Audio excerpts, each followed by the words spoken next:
Okay, good afternoon, everyone. Again, we come back for our research methodology classes of HBNI, and we are into the sixth lecture on this after three classes on introduction on research methodology. So three classes we did on research methodology, and then research formulation design we are carrying on. So we have what we have covered. We have covered how we select the research problem and how important it is, the necessity and the formulation, how to form the research problem.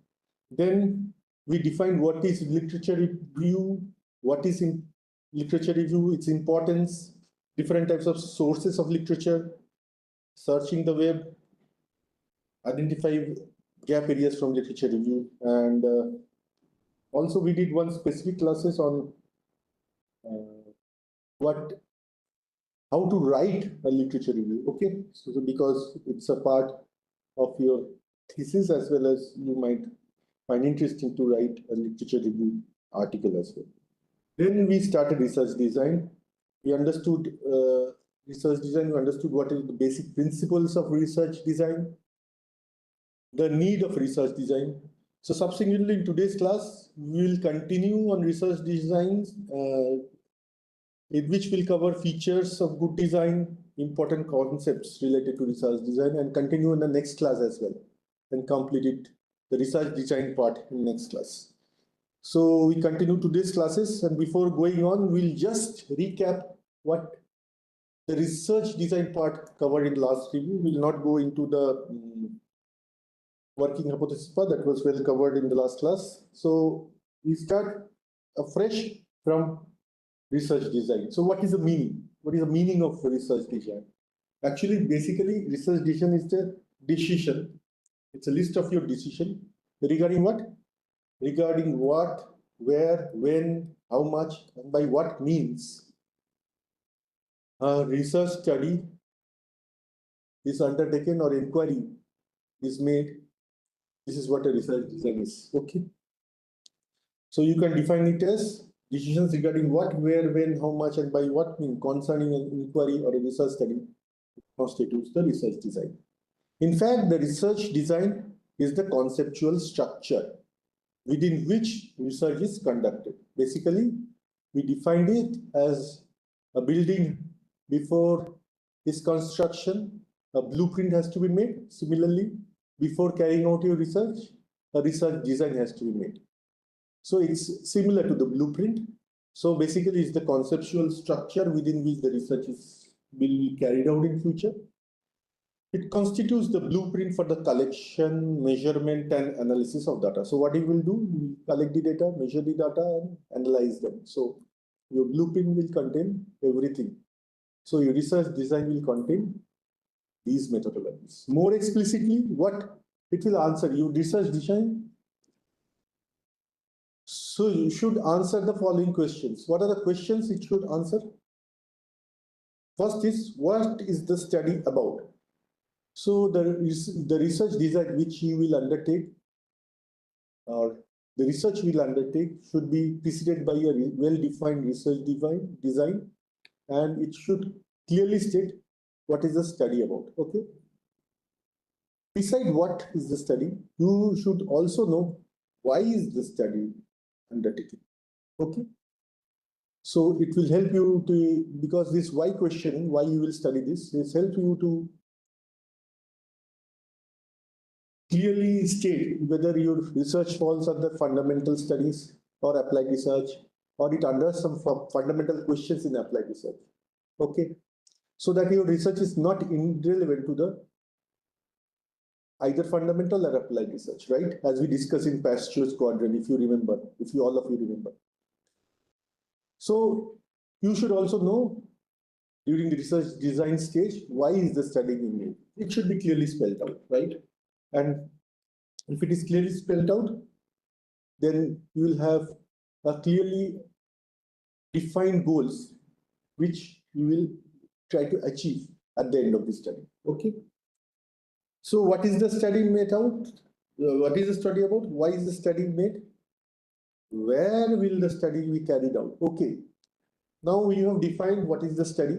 Say always I mention the development of catalyst because this is what I have done during my research studies. So what is the study about? I know. Why is the study made? Because it has some application in some reactions and in some DA related projects. So it has some mandate. Okay. And where will the study carried out? Okay. So for the catalyst studies, I have to do some catalytic activity studies. So I should have a space or the infrastructure where I should carry out the catalytic activity studies. And also the catalyst has to be well characterized using various tools. So I should know where I should carry out those tools. So I did my research in BRC, and BRC has a wide spectrum of characterization tools. And I did carried out all my studies, most of the characterization tools in BRC, and I have a dedicated catalytic reactor system, not one but two, where I carried out the catalytic activity study. Similarly, for your research, you know what you are studying, why you are studying this, because it has some end application or it has some fundamental basis, and you know where you will carry out the study. Some part or the major part it might be there in your institute itself, or for some people it is explicitly in your institute. Well, some people will rely on some external place, it has to identify some external institutions or labs where they will carry out a part of the study. It will help. So this is an era of collaboration. So it will help in getting additional data to your research hypothesis. Answer it. It will answer more clearly your purpose of your study. Okay. What type of data is required? It should be clearly spelled out in your research design. Means what type of data you will generate, okay, or is required for your study, okay. So what type of data is required for your study? Where can the required data be found? Okay. The next question is very pertinent. What periods of time will the study include? Okay. It cannot go, so your research timeline is limited. You cannot go to very high timelines. Okay, so you have to limit your study in a, or you have to have a defined goal. Okay, within this time period, I'll complete my study. So, period. So at that time, you have the research design state. You have to clearly spell out what will be your time period for study. What will be the sample design? So your timeline will clearly define your samples. So you cannot create an infinite number of samples so that it takes infinite number of time, right? So a sample has to be limited based on what outcome you want from your study, so that it can carry on in a definite or a well-defined timeline for data collection. What data collection you will make, or what techniques of data collection will be used. So as I told you, for material scientists, you have to characterize the materials. So you utilize certain techniques. So what techniques will you use will have to be previously defined during your research design stage. And then how will the data be analyzed? Okay. So how will the data be analyzed? You will take the help of some softwares. Okay. So you should have a prior knowledge of that, what you will be using. And suppose so many softwares used for modeling, for graph plotting, and so on. And finally, a very relevant question is that in what style will the report be prepared? Okay, so you will publish a journal article or a report, but how you will prepare it? So how you will order your data in the report? So all these will be explicitly defined at the initial stage during formation of your research design. So basically what your overall research design should contain, it should contain the sampling design, means number of samples, because it defines your timeline of research. The observational design, what observations or you will make, the statistical design, and the operational design. So we discussed in details all these 4 types of design in the last class. In brief, the research design must at least be minimal. What will be the minimal content of your research design? A clear statement of the research problem, procedures and techniques to be used for gathering information, the population to be studied, means the sample size, the method to be used in processing and analyzing data. Okay, so all these four contains all these questions, answer to all these questions. So what is your study about? Why is the study made? Where will we carry out? What type of data is required? Where we can find the research? So it will cover on the clear statement, procedure and techniques you will use. Okay. Then what will be the timeline and sampling design? So it will contain the population of to be studied. And finally, how will be data analyzed and the report to be prepared? The methods to be used in processing and analyzing data. So basically, your research design contains a clear statement of why, what, where the research has to be carried out, the procedures and techniques you will use to carry out your research, the sampling of the population to be undertaken in your research, and the methods by which you will process or analyze whatever data you have collected. And then finally, what type of reports you will make. So the research design should minimum contain these four information, right? Okay, these are the minimal contents of your research design. It can be more extensive or might carry additional information in addition to these four. And then we finally defined or discussed in details what is the need for research design. So you need all this minimal four information based on the various 10 questions which you will ask for your research. So it is therefore imperative that an efficient and appropriate design must be prepared before starting the research operation. Why? What is the need for that? Because the design helps the researcher to organize his ideas in a form whereby it will be possible for him to look for flaws and inadequacies so that you can identify the flaws and inadequacies in advance and find a solution to them. Such a design can even be given to others for their comments and critical evaluation. So definitely it should be consulted with your supervisors or experts in your areas or your colleagues so that a critical evaluation and further improvement can be made in the research design. If you do not have, what will happen? A proper research design? In absence of such course of action, if you do not have a proper research design, what will happen? It will be difficult for the critic to provide a comprehensive review of the proposed study. Okay, so it is required. So what are the features? What features a good design should contain? So we will discuss now. A good design is, number one is flexible. Okay. So good design, if you have made a good research design, you should know it should be flexible in approach. Okay. So what data, where you will collect the data, there should be a flexibility. Okay. So that if one doesn't work, you can collect it somewhere else. If one type of methodology does not work, you are flexible enough. You have created a backup so that you can do data collection in another fashion or somewhere else. Okay, so you should be flexible. Don't be rigid in your research design skill. Number two, appropriate means it should answer. The design should aim to answer your research hypothesis or your research problem appropriately. It should not deviate or it should not be too broad, right? So it should be appropriate.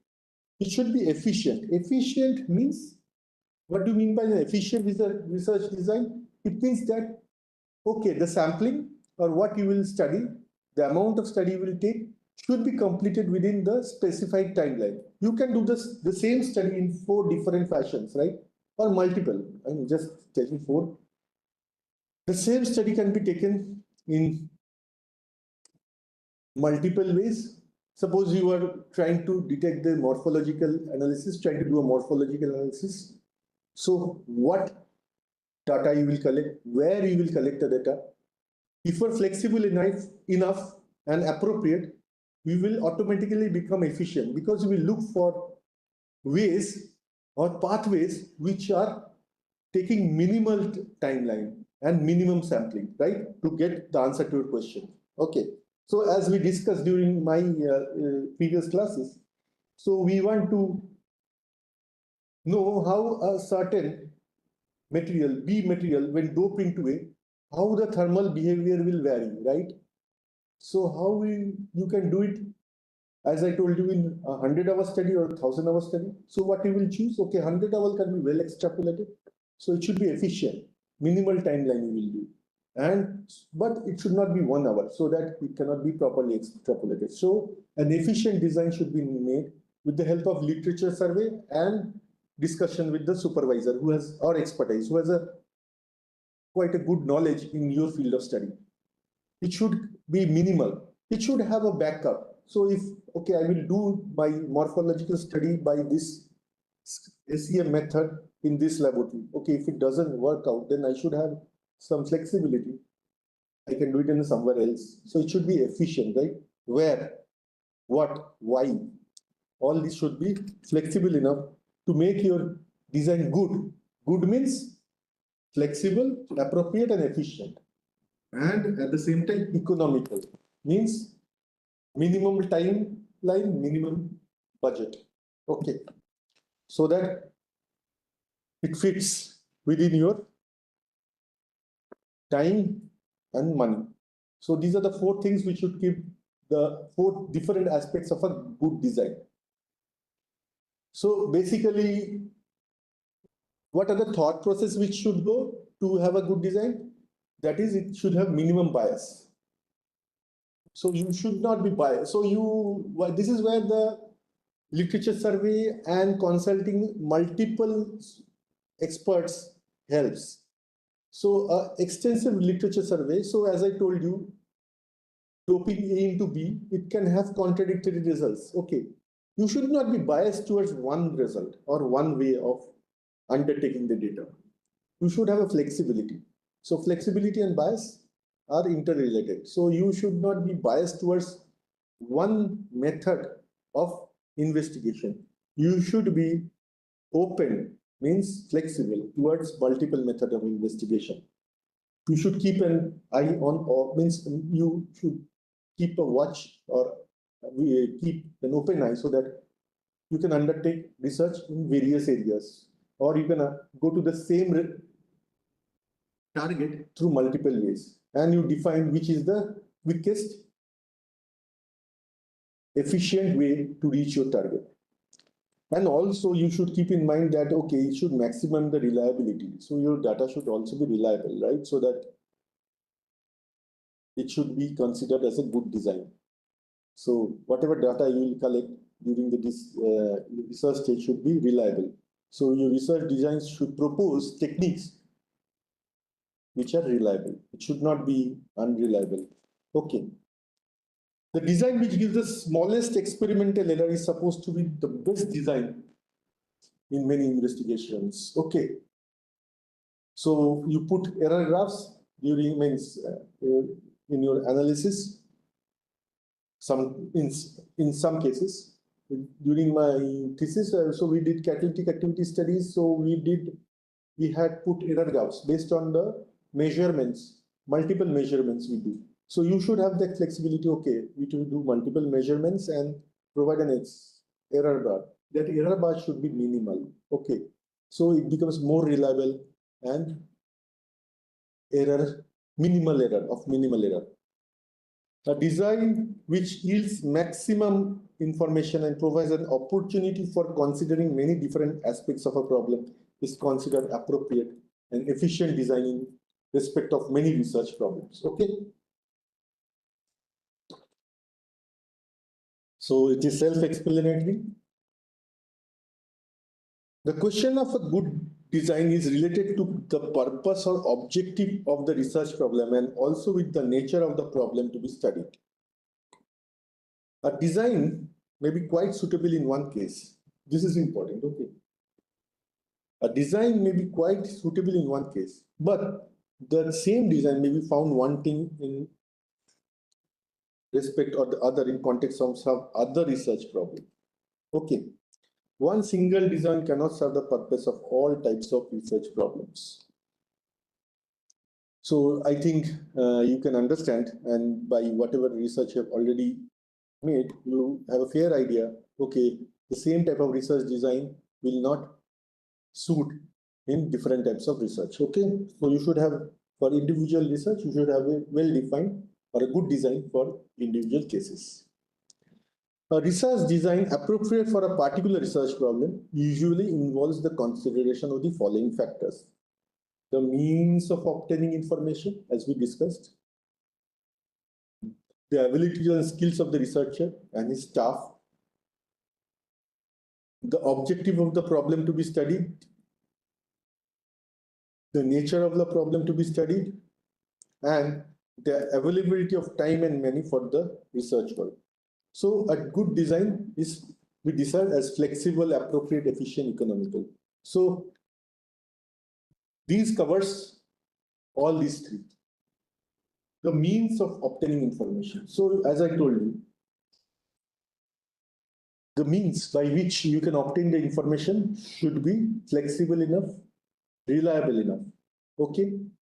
You should keep in mind also the availability means whatever infrastructure you have and the skills of the researcher. Okay, and his staff. So whoever is helping you in your studies or colleagues, so their skill and your skill will be taken into consideration during the research design stage itself. Okay, so being a material scientist, I would not like to contribute something in biology. Okay, so I will restrict myself according to my skills. The objective of the problem to be studied has to be always kept in mind so that we do not deviate from the problem. So it becomes relevant and appropriate. The nature of the problem to be studied has to be kept in mind always. Availability of time and money. So the sampling, the efficiency and economics. So this is time and money. Economics and time plays a crucial role in your research design because you will design in such a way so that you can get the maximum information, the reliable information in the minimum amount of time and minimum expenditure of money. Okay. Besides, the availability of time, money, skills of researcher and the means of obtaining information must be given due weightage while working out the relevant details of the research design. So these are the factors which you will keep in mind. The means, the techniques which are reliable, okay, which you will have to keep some flexibility. Also, the skill available with you and your team, the objective which you have put forward already during your research problem statement and hypothesis, if any, the nature of the problem and the time and money you will invest for your research has to be clearly defined during your research design stage. So I hope that all these things are clear till now. If the research study, so is explorative or a formulative one, so research types, various types of research are there. We'll discuss one by one in the next slides. One, explorative or formulative, if it is, the major emphasis is on discovery of ideas and insights.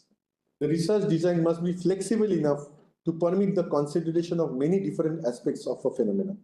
But when purpose of a study is accurate description of a situation or of an association between variable, descriptive studies, accuracy become a major consideration. As a research design minimizes bias and maximizes the reliability of the evidence collected is considered a good design. So good design is based on the type of research. Okay. For exploratory or formulative research, you should consider, or the consideration is the same, but which one to give more weightage depends upon the type of research. So we'll discuss first what are the different types of research and what are the weightage we have to give more importance to among the various points which we have discussed. Means whether you will give the means of obtaining information, the ability of skills, the objective, the nature, the time of meaning, or other factors, which one you will give more importance or more weightage, so that you define the research design as a good design. Okay.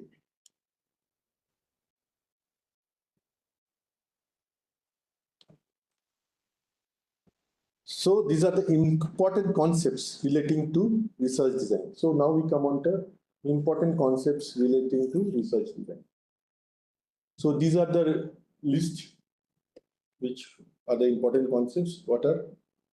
So dependent and independent variables, extraneous variable, control, co-founded relationship, research hypothesis, experimental, non-experimental hypothesis testing research, experimental and control groups, treatments, experimental unit. I understand that suddenly introducing such concepts, it might be difficult for you, but try to concentrate. We'll try to explain as much as possible to you in the next slides so that it becomes clear to you and you have some take-home message. Okay. I hope everything is clear till now. And now we go into the concepts relating to research design. Okay, so the various concepts which a research design have. So these are the first concept is dependent and independent variables. So what are variables? We have already know that in a concept, you can take on different quantitative values is called a variable. Okay, such as mass, height, income, etc. So first concept in research design is dependent and independent variables. So we define those as a concept which can take on different quantitative value is called a variable. As a definition, you know what a variable is. So mass, height, income, and so on. There are many variables, the people in population in various cities and so on and so forth. Phenomena which can take on quantitatively different values, even in decimal points, are called continuous variables. Okay. So dependent and independent variables we are studying. We define what is a variable, something whose quantitative value is varying. If the value variation is in decimal points are called continuous variables, that you all know, means one which is continuous. So it increases in equal steps of very small values. But all variables are not continuous. Okay. Why? Some variables can expressed only as an integer value and they are not continuous variable. Or in statistics, you have already taken the statistics classes. The statistical language, it is called discrete variables. So some are continuous variables, some are discrete. Age is an example of continuous variable, but the number of children is an example of non-continuous variables. Okay.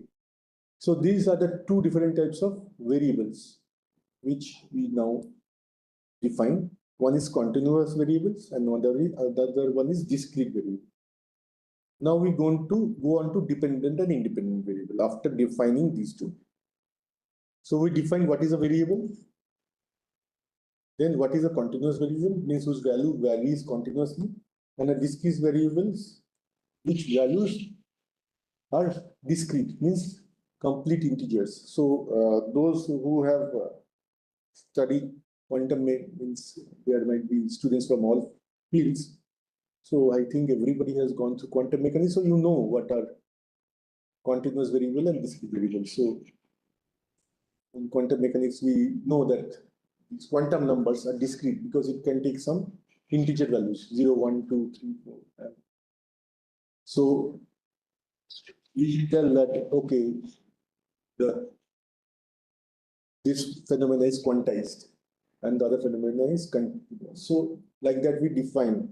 We have already studied. And we have already know what is dependent and independent variable, but for your benefit and since it is in the research methodology syllabus, we define them. If one variable depends upon or is a consequence of other variable, you know that. it is termed as dependent variable. And the variable that is antecedent to the dependent variable is termed as independent variable. So you have understood what is variable, what is continuous variable, what is discrete variable, and you have also understood what is dependent variable and what is independent variable. Okay. For instance, if we say that height depends upon age, then height is dependent on age. So height is a dependent variable and age is an independent variable. Okay. So these are the concepts relating to research design. So we define two variables now, dependent and independent variable. So it will help. So while you are studying this, it will help in during the next stages, during the research design stages. Next comes extraneous variable. Now we have defined discrete variables and continuous variable. We have defined dependent variable and independent variable. So among dependent variable and among independent variable that are not related to the purpose of the study, but may affect the dependent variable are termed as extraneous variable. Whatever effect is noticed on dependent variable as a result of extraneous variables is technically described as experimental error.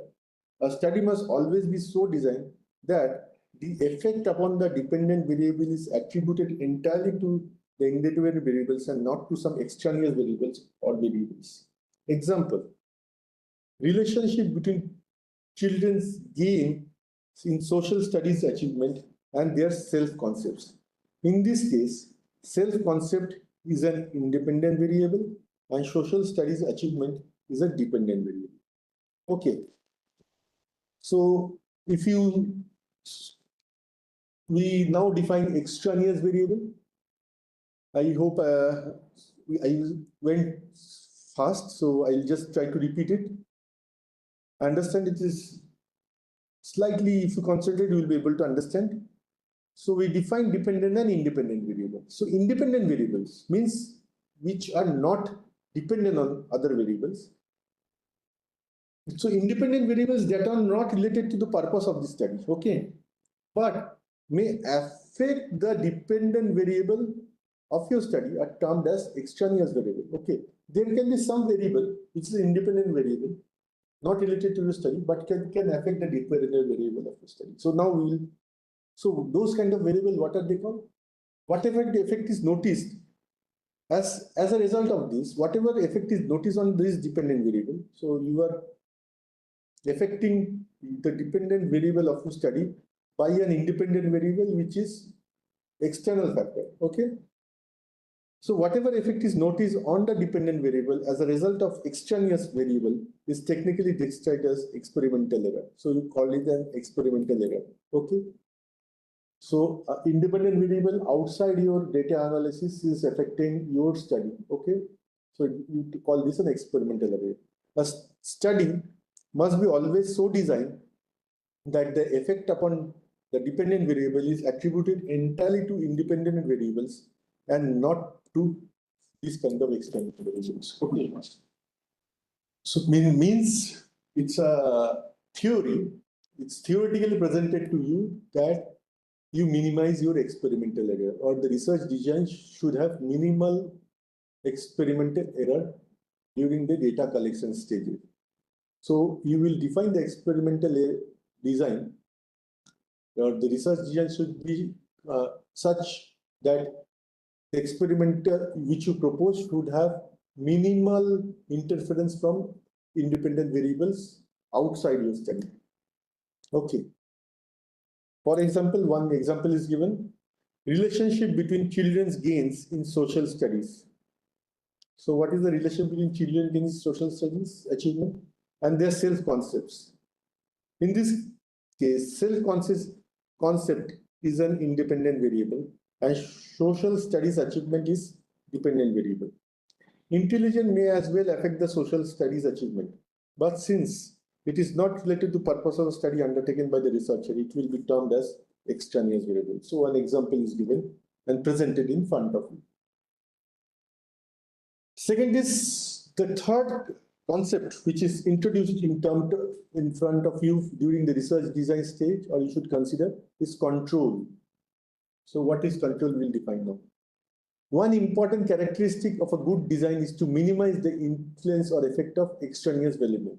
The technical term control is used when we design the study, minimizing the effects of extraneous independent variables. In experimental research, the term control is used to refer to restrain experimental conditions. Okay, I hope many of you use this control experiments term. So we did control experiments, meaning that whatever experiments we are undertaking is entirely dependent on your experimental variables and not being affected by some other variable outside your study. Okay, so I hope many of you have heard about control experiments, or you have mentioned also during your study. So this is what a control experiment means. Next is the confounded relationship. When the dependent variable is not free from influence of extraneous variable, the relationship between the dependent and the independent variable is said to be confounded by an extraneous variable. So this is confounded relationship. So what is confounded relationship? When the dependent variable, the variable which is consideration of your study, is affected by the external independent variable, then it is said to be that the relationship between your dependent and independent variables is confounded by an external variable. Okay. And we have studied in details what is research hypothesis. We did spend a lot of time.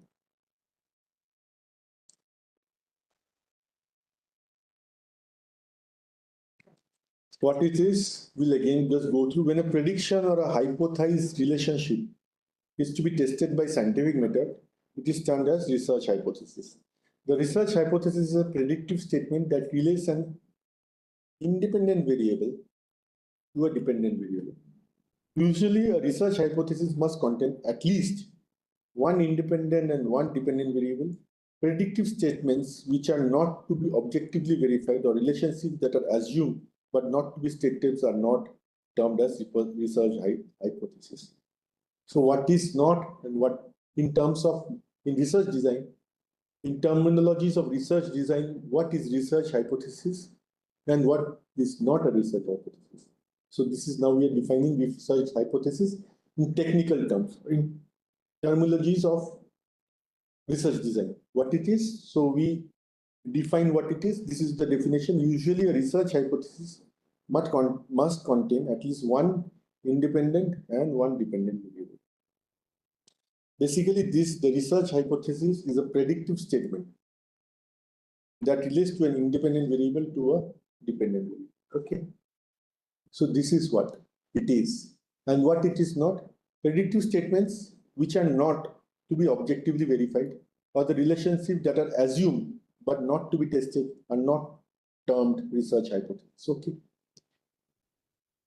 So in terms of terminologies of research design, what is a research hypothesis? I repeat, the research hypothesis is a predictive statement that relates an independent variable to a dependent variable.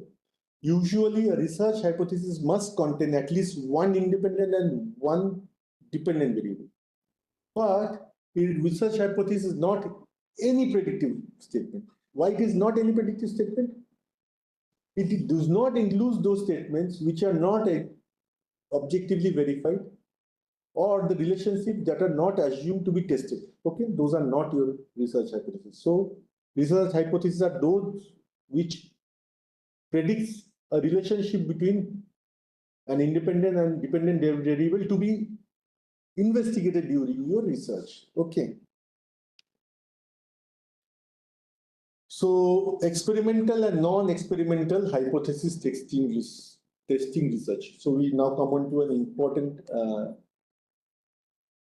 terminology of research design. So what is experimental and non-experimental hypothesis testing research? So just concentrate. When the purpose of research is to test a research hypothesis, it is termed as hypothesis testing research. It can be of the experimental design or of non-experimental design. Research in which the independent variable is manipulated is termed experimental hypothesis testing research.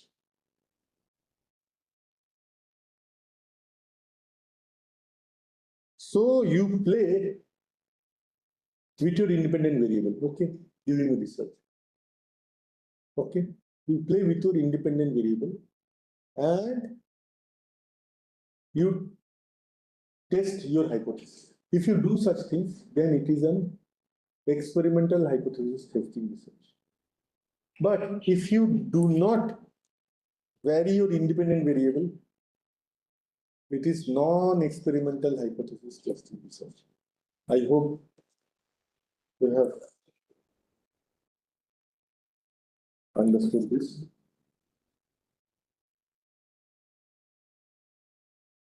Research in which independent variable is manipulated. Manipulated means investigated or changed. So research in which you are changing the independent variable is termed as experimental hypothesis testing research. And the research in which an independent variable is not changed is called non-experimental hypothesis testing research. One example they have given here. You can go through. So suppose a researcher wants to study whether intelligence affects. So intelligence affects reading ability. So these are two variables, intelligence and reading ability. For a group of students for this purpose, and for this purpose, he randomly selects 50 students. So this is the sampling. So as I told you, sampling size, he has not selected 5,000 students because it will be not, he will not be able to complete it.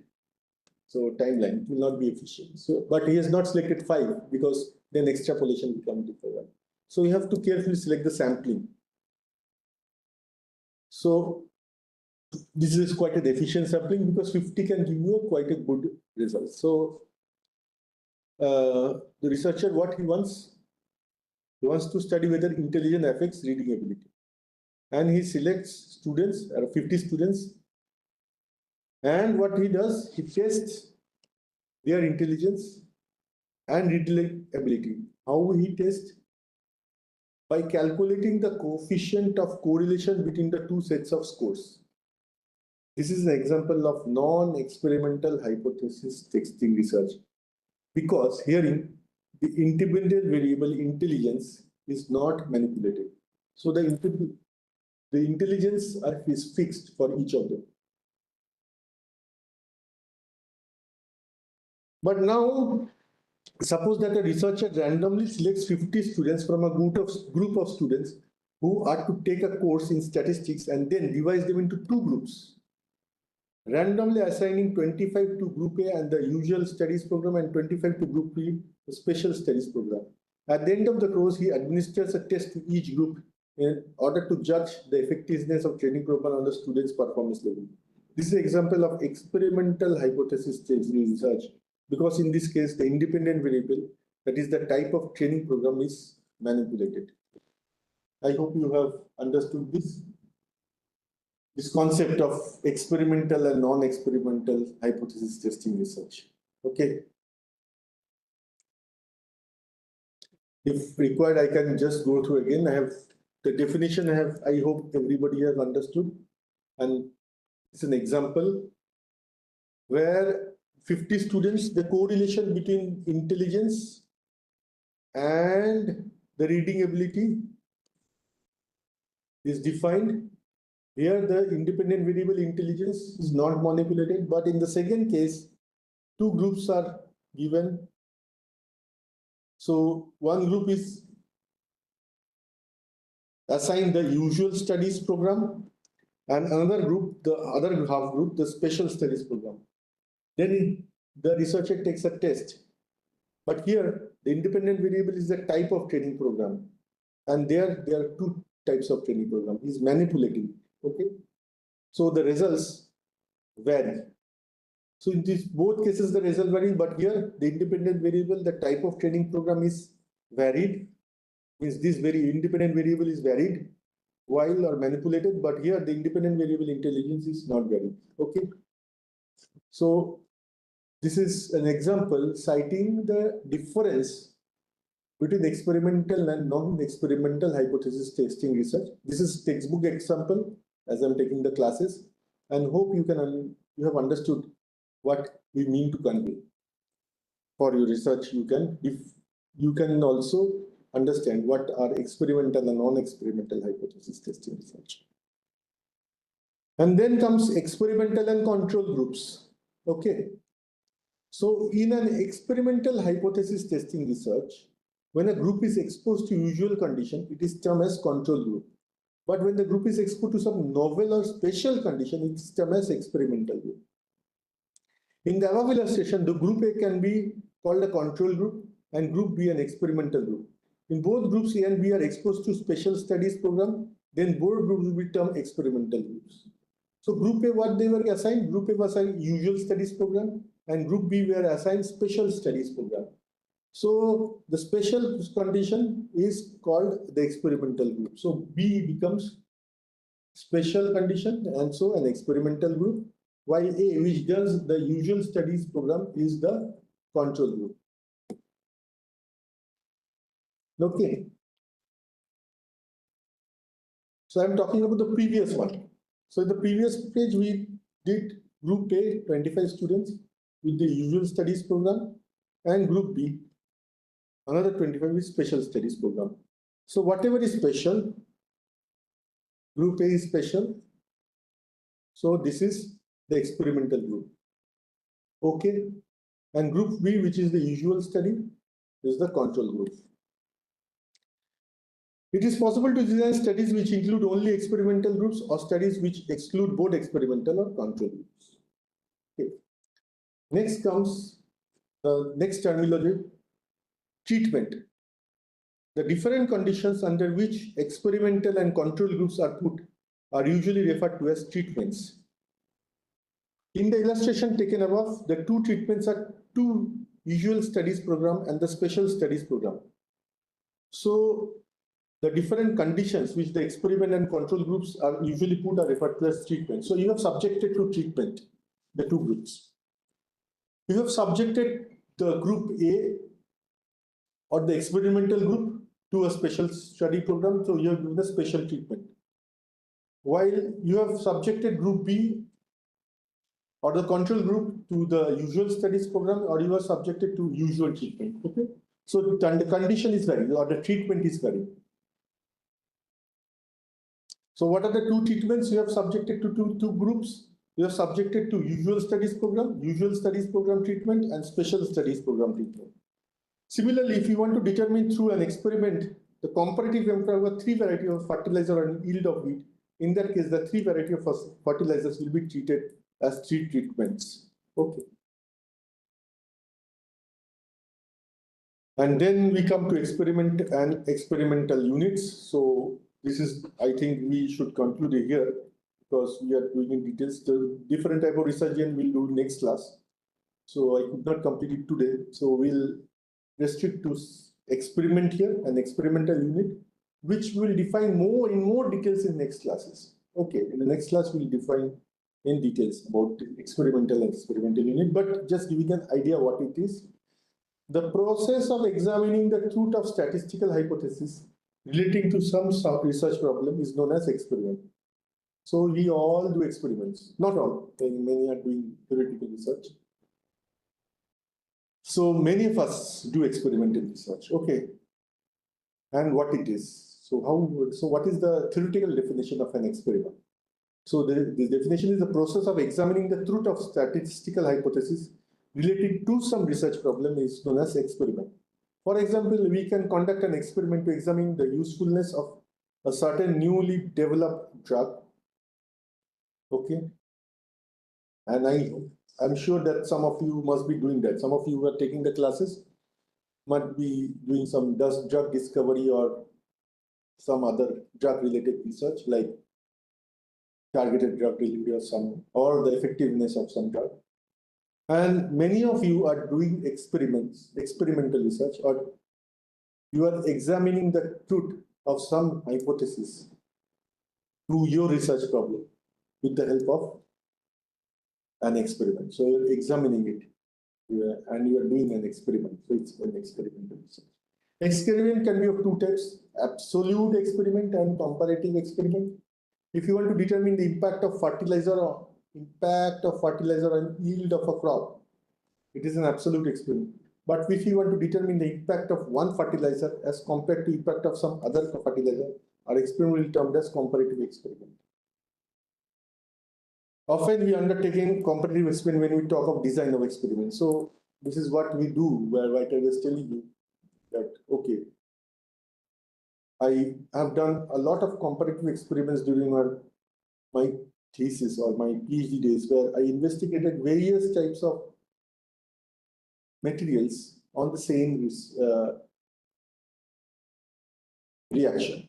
Okay, so all of you must be doing some comparative experiment definitely, and some of you must be doing some absolute experiment, but definitely most of the people who are taking the classes are doing some experiment. So you have to design those experiments a priori. You have to design the control group, sample. You have to design whether it is a hypothesis testing or non-hypothesis testing research, and so on. You have to design the experimental units. What are the experimental units? The predetermined plots or the blocks where the different treatments are used are known as experimental units. Such experimental units must be selected very carefully. We'll come into the next class. What is the experimental units? And we conclude our class today. We'll go through different research problems next class. Thank you.